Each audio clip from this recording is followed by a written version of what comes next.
Aloha and welcome to the Solar Coaster live show here with Josh Porter and Jason Burkhardt in Makawao, Maui. We're at our home studio. We're so stoked to be back in the studio again. This feels like the days of old in the Clearway radio studio because we set it up kind of mimicking that, Jay. Yeah, absolutely.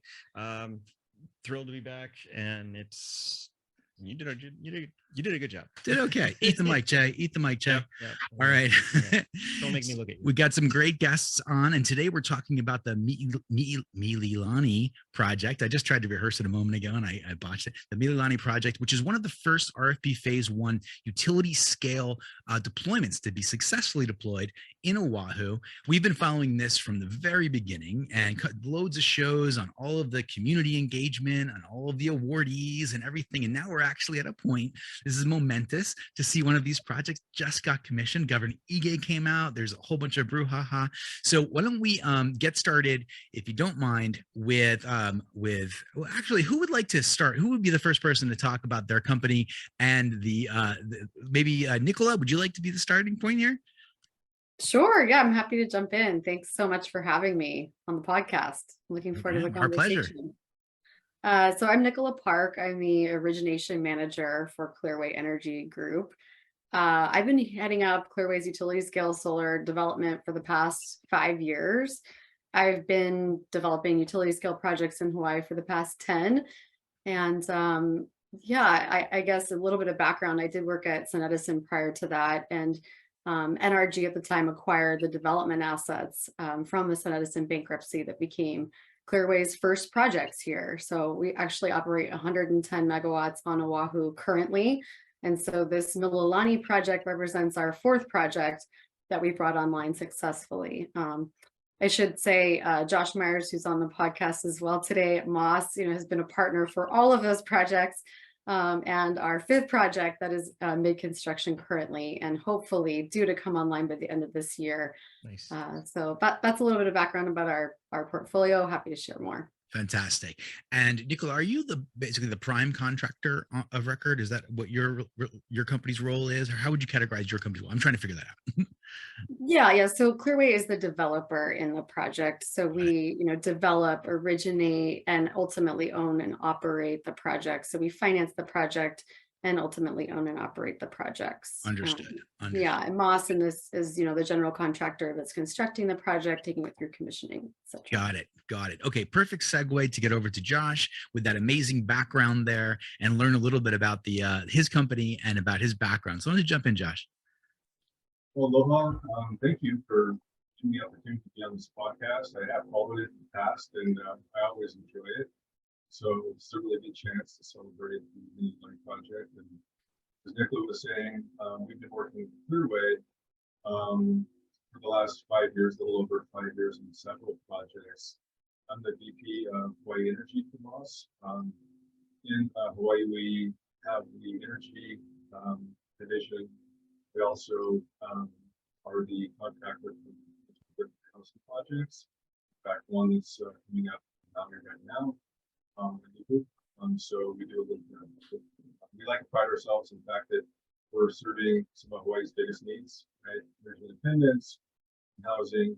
That's really Moss in Hawaii. Moss as a company is a large EPC contractor. He is the engineering, he is the procurement, he is the construction on the mainland as well. So we have a bit of a national. Prior to working with Moss, I worked with REC Solar here in the islands for many years, doing a lot of C&I, commercial. Then prior to that, I was working at SunPower. So my time in renewables stretches way back, which is kind of fun, right? Reconnecting with people in the industry. I'm good friends with Nicola's husband, who I worked with at REC Solar. We were making a run at the time 1 megawatt projects for farmers in the Central Valley. This is going back several years. So it's a small industry, and we're all connected in one way or the other. So these opportunities are fun. It's fun to get together. Wow. That's amazing. Coming from that time where the 1 megawatt sounds like maybe fit projects or something like that that were getting installed, the Yeah. feed-in Yeah. tariffs, right? And now to be at this utility scale, and we're talking about, what are we? How many megs is this project? Mililani is 39 megawatts and 156 megawatt hours of battery storage. Isn't Yeah. that fascinating? Yeehaw. I remember those days, Josh, the smaller projects. I worked for a smaller developer, Axio Power, back in the day before Sun Edison, and those 5 megawatt projects, seemed really big, and 10 megawatt projects seemed really big at the time. Now it's a whole different world. Now it's a whole different world. Now you're moving into the tens of megawatts, and now, of course, everything is coupled with storage, which is its own kind of amazing kind of reality, that we're in this place where we have batteries of this scale. Now, okay, one of the things that we actually, this podcast was organized by, was suggested by Nextracker, and we've been big fans of Nextracker. We're going to jump over to Craig next and learn a little bit about his technology. I'm like kind of in awe of Nextracker. It's such a cool thing, because you have these great displays in the trade shows, and I'm able to see the way that AI plays into it and all that. So I've actually never been near, and I'm going to talk about that. We've never been near a Nextracker project, like right there. So I can't wait to actually get up there and go, that is what they're talking about. So Craig, welcome to the show. Please tell us a little about yourself, and maybe intro Nextracker to a bit. Thanks, and I'm excited to join the conversation with you guys. So I'm Craig Wildman. I'm a product line manager at Nextracker of the product that we deployed at Mililani. Nextracker shipped 60 gigawatts of trackers around the world, and this is our first project in Hawaii, and we're very proud of that. Yeah. So yeah, it's not our last. So we're excited to do a project there, and we deployed a new product at the site. And so it's a neat, even though in spite of the volume of that's trackers going everywhere, it's a really neat project for us, and we're excited about that. Awesome. Welcome to the show.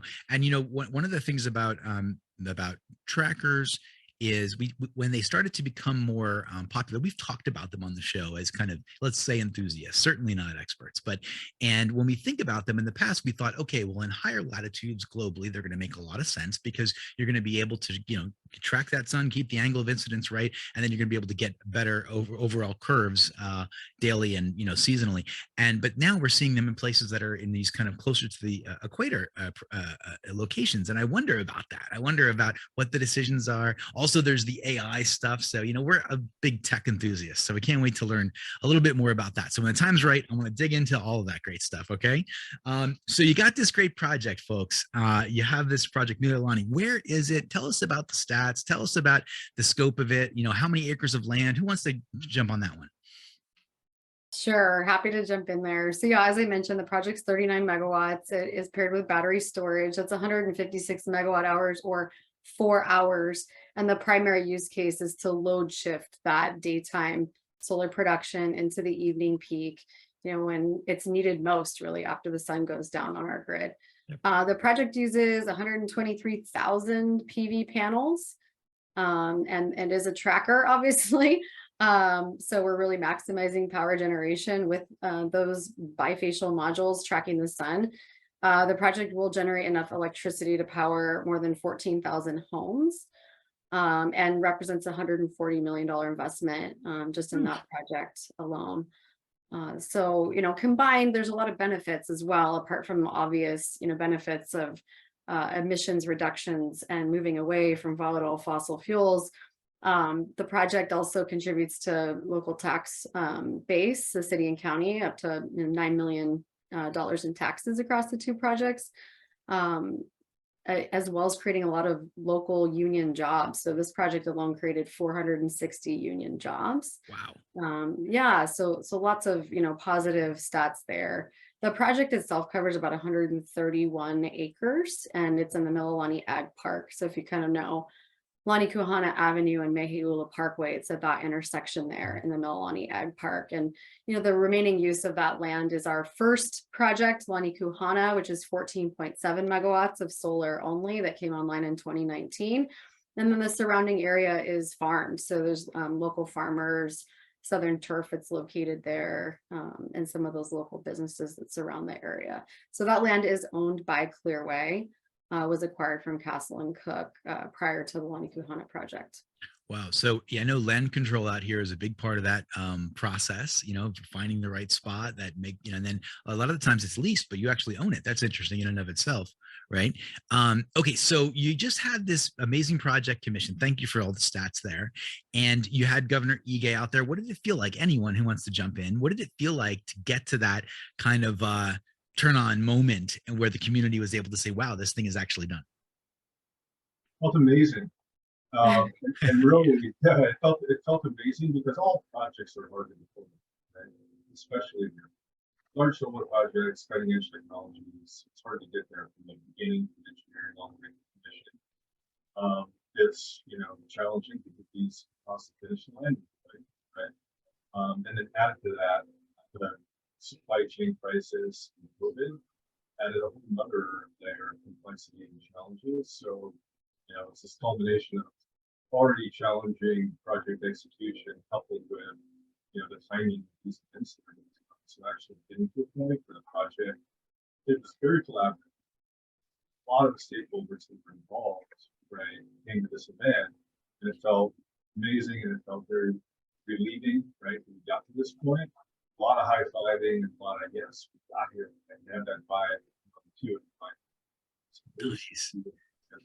Amazing. Well, congratulations on that. I mean, I do wonder, how long did it take? When did it actually be? I remember when RFP, this is part of RFP phase 1, right, Jay? Yeah. So after the that RFP was issued, and then you went out and you bid. I remember looking at the bidding process. It was not an easy process, right? And then you finally awarded, and then through to then, of course, somewhere around there, the pandemic picks up, and you got that new interesting thing to navigate. I mean, when did it all begin? Like, what was the arc of that? How many years was this project underway? Oh, geez. I mean, this project goes way back. For Clearway, yes, it did start in the stage 1 RFP. The project was bid. It is the first of the renewable dispatchable generation PPAs that's been financed and built, which is a great success. Out of many projects now that will come online on Oahu out of the stage 1 and stage 2.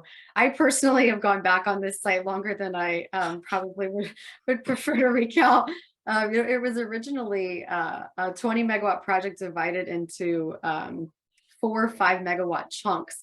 And there were going to be different developers on each 5 megawatts, almost like a housing development.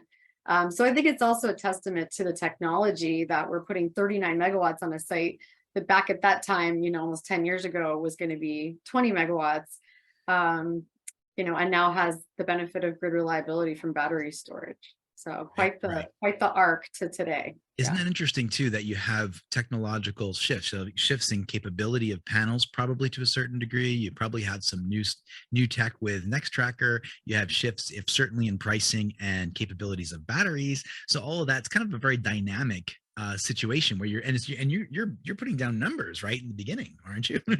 And then you're going, okay, well, these factors have changed, So what an arc. So did we say, like, how many years in total was it again? Do you remember? I'm trying to get a number. I don't remember. That's why I'm asking. Yeah, I'm trying to think. Very, very early on in the I want to say that goes back to 2015, Josh. Does that sound right? Yeah. I think on the development side, I'd say the actual meat of engineering, right? Like starting the actual engineering, or starting the civil engineering, starting the detailed engineering. That goes back to 2019, right? So you got your engineering phase, you got your procurement happening during that, and you've got a pretty long permitting phase. You've got your construction, and then the back end of these projects, there's quite a bit of time goes into hot commissioning the system, and then getting through reporting KICO past the also the CSAT test, the control systems acceptance test, to make sure that the plant can operate reliably on the grid, through the eco constraints, but it's still optimized, right? From a developer asset owner perspective, and producing as much as they can. So all of these projects at the scale have about that same window. And obviously what we're looking to do collectively is to shorten that time. Yeah. Shorten the time or to COD. That's the common goal. Right. Yeah. That's remarkable. Well, I mean, in such a persistence, and thank you, by the way, because we've watched the process pretty closely from the very beginning. And it's been challenging for a lot of the largest companies in the world, to get to the stage that you've just been able to achieve. So I'll say two things. Thank you. And I'll say congratulations on achieving something that's pretty remarkable and kind of unprecedented too. You said it was the first one of the dispatchable large scale solar projects to actually be deployed. So awesome job, right? Yeah, we shows need tremendous that. dedication. Yes, It does. It does. I said exactly what I wanted to. Sorry, Jay. And they threw a pandemic in there just to boot. Right. If we can, I'd love to be able to talk a little bit about the text a little bit more, if we can, like on the Nextracker and the bifacials and storage. Who would like to jump in on that? I mean, what type of storage are you using? Is it can you talk about the chemistry or the technology, or is there anything that you can kind of share with us? Sure, yeah, I can jump in on that. Wärtsilä is the integrator that was, partner contracted for the project. The system does use CATL lithium ion technology, and yeah, I don't know if there's much more to add. Josh, is there anything you'd add on the battery technology itself? Only that it's AC coupled. Okay. So that's always a decision for me. Right. Go AC coupled or DC coupled. I'm sure you guys are for some projects that are DC storage. So I think that's an ongoing conversation. Yeah. What is the tipping point for making that decision? Where does it make sense? There's a lot of variables. But this project is AC. How big is it? Did you say 156 megawatt hours? Is that what I heard? Yes. Yeah. How big is that? Is that Physical size? Yeah, physically, is it like a couple of shipping containers, or what's it like? What's the footprint of it? It's a really big item. Yeah, that's a good question. I mean, physically in space, it only takes up, I think that whole area is a couple of acres that is set aside. It consists of 126 battery units, Okay. and there is some area left on the pad to augment, portions of the battery over time. So there's an augmentation schedule based on the degradation schedule of the batteries, and there is some space that's left there, on the pads to expand over the 20-year contract term. Oh, that's nice that they've planned ahead for that. Sure. And so I think it's smaller than most people picture, though. did you say it's the contract is a 20-year term? Is that correct, or did I hear? That's right. Yes, it's a 20-year 20-year power purchase agreement with Hawaiian Electric. Yeah. Gotcha. And then do you plan out kind of like upgrades or swap outs of the battery throughout that life cycle? Yeah, it's an augmentation. So as there's degradation to keep with the contracted capacity of the BESS, you augment to keep up to that capacity with degradation. Gotcha. And then, okay, so how about the panels? When people think your average Joe and your average Josh thinks about solar, you go, what kind of panels did you use? What is a 39 mega you use in bifacial panels? I'm just curious. Can you tell us a little bit about that?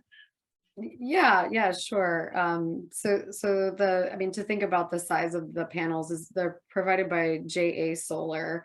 They measure about 6.5 feet by 3 feet. If you can kind of think about that size of a panel, you could see them behind me if you're on the video. And they're mounted to the racking, and they're shifting at various angles through the day. I mean, even at the blessing ceremony, is pretty neat to see from the beginning of the ceremony on through, the panels tracking with the sun to basically flat. Please tell me somebody took a time lapse.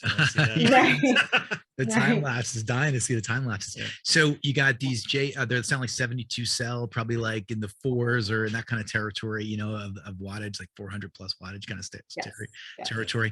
And then why bifacials? I mean, that's always that's a big conversation. That's a great question, Nicola. You can address from a developer, asset manager perspective, the bifacials, and why the selection. But there's kind of a neat story that goes behind that. Getting into the design as well. But Nicola, please jump in. Yeah, that's right. And I did confirm they're between 405 and 410 watt to just confirm that detail. So what Josh is alluding to is this new contract form, really critical component is the net energy potential, or what the PV is capable of producing. And so we really look at maximizing that and optimizing that on the project. And so you can imagine the bifaciality, where we're getting some boost to the production of the albedo behind the panel, is only going to increase that net energy potential, or the total possible energy that could be produced and provided to the grid. So the whole compensation structure of these PPAs is based around that what is actually a P95 production factor that is estimated by independent engineers of what the facility can provide, what's dispatchable. It's interesting because when I think about bifacials, you know, the kind of, I want to use the word legitimacy, meaning that, but I'm not sure it's quite the right word, but what I mean by that is that, you know, monofacial panels are well known, bankable, understood what they can produce in given conditions. And then there's been all this academic kind of rhetoric around bifacials and albedo and what kind of delta can be increased, can be realized, and right? other benefits like getting reflection in snowy climes to have it kind of melt Oh, itself. And, sure. and all sorts of Sure, weird all kinds of good potential jazz. benefits. All right? kinds of good jazz. Yeah. But in this case, I wonder if, like, you know, and this may be a little bit too academic here, but like, is that bifacial able to be computed in? Like, are you able to get that kind of in the metrics of the deal, or is it kind of like, this is bifacial, it's going to have a little extra, we're going to find out what it is? Yeah. That's You a mean by good that question? question. I'm probably not the best person to answer that, but the short answer is yes, it is Right. factored in, Gotcha. right? So an independent engineer is evaluating and our financiers are signing off on that. And now as part of this PPA, HECO is also signing off on that. So Hawaiian Electric reviews the IE report and what it's capable of producing. And that includes, you know, yes, certainly that level of detail. Very cool. That's Very where the cool. interesting conversation comes in too, you know, so there's a modeling that goes behind it, right? Yeah. And we have these things to do, but you know, we were in the process of developing the capacity test, right? The capacity test is really a demonstration of what can the plant actually do. There's months of discussion back and forth between, we had folks on the engineering side, right, that are linked into NREL, looking at this modeling. And, you know, obviously we're in Hawaii, it's not snow, it's not desert sand. So now you have a bunch of grass, you can see it in the background. So both Right. Mililani project and Waiava, right, it's going to be grass. What's the albedo of grass, right? Who knows this? It's not really well known. So you're back and forth about what can we assume, what can we not assume. Right. I imagine. It'll be interesting academic conversation. Ultimately, you know, on these projects, we set up around the boundary outside, right, to measure. We try to mimic the conditions of what's underneath the panels to actually see what this rain is going to be. But I think time will tell. You know, I think we're all confident that what's been modeled in terms of the overall energy model is correct. But I think we're probably a little conservative. Naturally, Yep. Be conservative, right? We don't want to overcommit to something that's not going to produce. But it'll be interesting to see after a year and a half, different conditions, different times of year, different mowing, right? Different heights of grass, what the actual bifacial gain is going to be. So it's a really interesting discussion you can get into. Yeah, I have to wonder if there's going to be that cycle where you have production and then you watch it fall off just a little bit, and then somebody comes along and mows. Right. Yeah, right. Then what happens? What happens? Can I get you to promise to come back next year and talk about that? Because we're all very interested. Someone will come back and help. All right. Good enough. So, okay, so we covered the storage, we covered the site and the scope of it, and then of course we're going to move into Nextracker and this glorious technology that that kind of further optimizes the energy production capability of a solar system. That's what's kind of awesome about it. So I really want to jump over to Craig a little bit and learn about the specific tech that's been deployed here. Single axis, dual axis, AI, what kind of cool stuff's going on? You know, like what have you deployed here? What does it do? Sure. So it's a single axis tracker that and our scope is the tracker, so the mechanical structure that supports the panels and tracks the sun from east to west of the day. As far as the bifacial conversation goes, we help with that by characterizing the impact of the structure. So the metal parts, the cabling, that sort of thing can impact the model a little bit. And both we designed the tracker to minimize that, as well as to provide the model assumptions so that Josh's model and Nicola's are accurate. Sure. We don't know what the grass is doing, but we know what the metal is doing. Right. So, and then the tracker itself, it's the NX Gemini tracker product. It's a new product for us. This isn't the first project we deployed it on, but it's one of the early ones. And so it's a 2-in-portrait solar tracker. So there's 2 panels east to west about a torque tube that goes north to south. So there's a big steel tube, and on either side of that tube is 1 panel. So compared with a 1 and portrait tracker, this one is shorter and wider. And so that has two good things about this for some sites. One is that the short wide form factor makes that it can follow the boundaries of an irregularly shaped site better. So if your site is not a rectangle, then the question is what density can you get? And so with this tracker, we could follow the boundary a bit better, boost the density. The second thing is that, again, if you say, well, I would like to boost the density of the site, I would like to push in as many panels as we can push the trackers can be placed close together with limited shading of one another, and you can still get truck access between the rows. So you'd think about the ratio between the center line of the tracker and the width of the module. So the closer you space the trackers together, the more they're going to shade each other. Some of that's tolerable. But if you have a wider tracker, then for the same ratio of row to row spacing, then the aisle between them is wider as well. Gotcha. So that's so there's these practical matters where you say, okay, let's boost the density of the site. That's Clearway's decision. And in response to that sort of thing, we're looking at what kinds of products can we offer that where we can say, okay, they want to boost the site density. What can we do? And this 2P product was one way we could answer that for this site and sites like it. So thank you for that. That's a great explanation. There's some great depth in there too about, you know, some of the considerations from the perspective of someone, let's say it's just going, what's a tracker, right?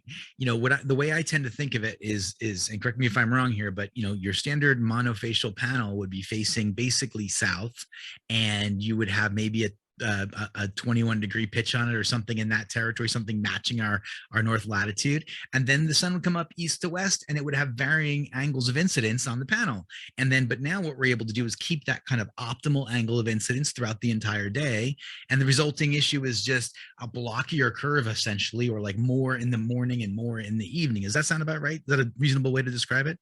That's right. Yeah, that's the one-axis tracker helps you point the panel with the sun better. It reduces the cosine loss, the angle of incidence, as you say, and yeah, so you can boost the for the same number of panels, you can boost the energy output per year.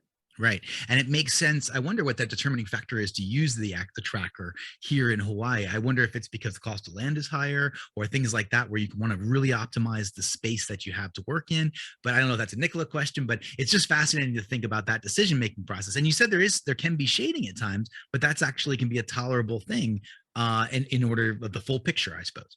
Well, there's the second part, which is that we do backtracking, where you could picture that if the trackers are spaced close together and the sun is at, say, in the morning, then you say, oh, well, if I'm going to point the panels at the sun, then one row would shade the next row, and that shading is not ideal. So then we'd say, okay, well, we're not quite going to track the sun directly. We're going to point the panels closer to up, zenith angle, and so do that up until the panels no longer shade each other, and then this would improve the output, you know, a little bit, meaningful over the life of the project. So the first cut is you say, okay, point the panels at the sun. You know, okay, sun's over at 20 degrees from horizontal, great. And then the next cut is you say, all right, well, we don't want to shade, so let's back that off a little bit. So as you do this backtracking algorithm, and that's a wee bit better, and that's pretty standard. That makes so much sense, because when you think about a tracker, it's always pointing toward the sun, like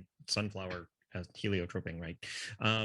But if you have these panels that are smart enough to know that, you know what, I'm interfering with the production of the guy next to me, and they'll actually, it's like you standing in the market and having someone step out of the way so you can see what's going on. Is it so does that data come in live, or is it programmed? I mean, are you able to make decisions on the fly? Is it happening autonomous from you? Is it got its own brain? Is it like a Jarvis? I mean, how sophisticated is it?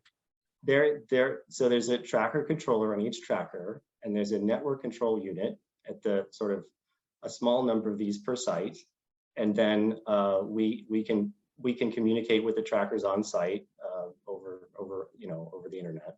And so as far as backtracking goes, that's something that can be programmed beforehand, and then we can do fancier stuff than that too. Fantastic. Yeah, but the answer is yes, they're all Yeah. very smart. Thank you. Thank you for entertaining our inner geeks. We Yeah. really wanted to learn about that. So let's jump back over to Nicola. And I really want to get a sense for it. Now that we're starting to see these utility scale systems being deployed, and we have dispatchable power, and we have a sense of, okay, we're moving along the road to renewables, right? We're moving along closer to our 100% renewable energy mandate, which was, I don't know, was it a decade ago or so that Hawaii was the first state to create that 100% renewable energy mandate? Where are we going from here? What are your insights as to what you can say about Oahu or about Hawaii in general? Sure. Yeah, absolutely. I mean, I think despite all the challenges and the delays, Hawaii is actually a huge success story across the country when you look at the transition to from fossil fuels to renewables. This project sort of represents the example that you can go from coal to renewables without a transition fuel, which is what's happened across most of the country. So I think we're really leading the way, and Hawaii is a model for what states across the country can do and are looking to do in a reliable way and in a cost-effective way. The cost of power from this project is just under 9 cents, and that's a fixed price for 20 years. Solar really represents the cheapest source of power across the country right now. So I think we're on a really steady path towards 100%, but yes, it certainly is not without its challenges. Right. Of course, there are challenges there. And I keep talking to Jay about this language that kind of occurred to me, and it's a bit philosophical, but I have this idea of because we have solar in our home, we have starting to get storage, we're starting to get EV chargers, all the stuff that's happening on the residential side, and there's amazing things happening on the commercial side from demand charge reductions, and all these great kind of technologies are coming to bear. A lot of it has to do with storage, and you on the utility scale side are doing all these amazing things like what we just touched on. But I have this kind of phrase, energy abundance, right? So what happens in a society when we're no longer centrally generating via fossil fuels a bunch of electrons from and then trying to get it out to the rest of the island, but we're actually all creating our energy, and then we're able to have more energy than we know what to do with at times, right? So we could kind of get to that place. I mean, I feel like that's around the corner. It's an exciting time, because then the question becomes, what do you do with all this energy? What kind of great things can we do in our lives? Well, we can drive awesome cars, or we can have all these cool toys, or we can, just simply pay lower bills, which most people are probably thinking about top of mind. So it's very cool stuff. All right. So that being said, what other utility scale projects do you have coming down the road? What's going on? What can you tell us either here in Hawaii, or if you want to touch on other places too, that's fine. Sure. I mean, the most obvious one is the Mililani project. Was the first that was able to stay on schedule, and was accelerated by 3 months. But our other project that's coming online very soon is Waiava. So that was also a stage 1 project. That's 36 megawatts, also with 4-hour load shifting storage.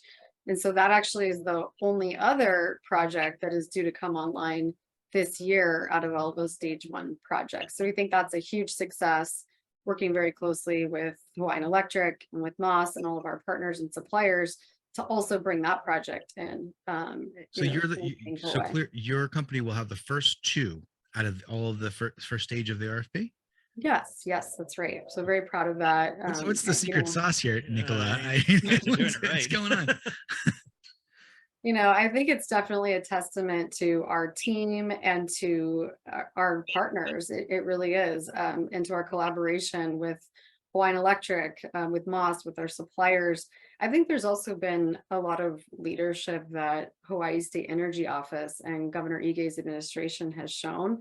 The Powering Past Coal Task Force kicked off just over a year ago. And, today is actually that momentous day. That will be the last day that the coal plant is producing power as of midnight tonight. And so we're, officially making that transition. So I think there's been certainly a renewed focus and sense of collaboration and willingness to come up with creative solutions. And it's been very notable and very meaningful. So I think, it's a testament to the fact that these projects were advanced in their development going into the supply chain challenges, that we faced, and the new challenges due to COVID, additional to all the other challenges that we have in utility scale development. But yeah, I think there's a lot of components that have allowed us to be successful, and a lot of that is leadership from the state energy office, Governor Ige's administration, the partnership with Hawaiian Electric, and partnership and collaboration with Moss, Wärtsilä, and our suppliers, that we were able to make this happen. That's fantastic. I'll say this, it's a really nice counterpoint to some of the dialogue we were having maybe a few months ago, as we started to see some of the projects we were so enthusiastic about here in Maui, for example, not be able to get through, just the bottom line. And when to see this coming online, your projects, and to know you've got another one right around the corner, that feels really good. Because we were like, uh-oh, and now we see some real potential to be able to successfully solid movement forward, continue to do this. Yeah. So that's awesome. That's awesome. Okay, so we're nearing kind of the conclusion of the podcast here. Are there any final words or any other questions or things that we want to cover before we wrap it up from anybody? You guys pretty good? Thanks so much for the time. Thanks so much for the time and the focus on this project. Yeah, absolutely. I think it's the first of many more to come. And, Hawaiian Electric has been talking about that and how important, this is the first of 11 more projects that will come online on Oahu. And that's really exciting, at a third of the cost of fossil generation. So I think this is just the tip of a spear of a really exciting story that we're a part of. Absolutely. Yeah. Absolutely. Yeah. Well, thank you for joining us here on the Solar Coaster. We really appreciate all the hard work that your great companies, Moss and Nextracker and Clearway, are all engaged in helping Hawaii march towards a 100% renewable energy goal. It's important work, and we appreciate it very much. And we're stop. Congratulations. Everything we can say. We're stoked to learn about some of the nuances and the details, and then we'll look forward to seeing some of your future projects deployed successfully as well. So thank you very much for your time today, and aloha. Really appreciate it. Thank you, and aloha.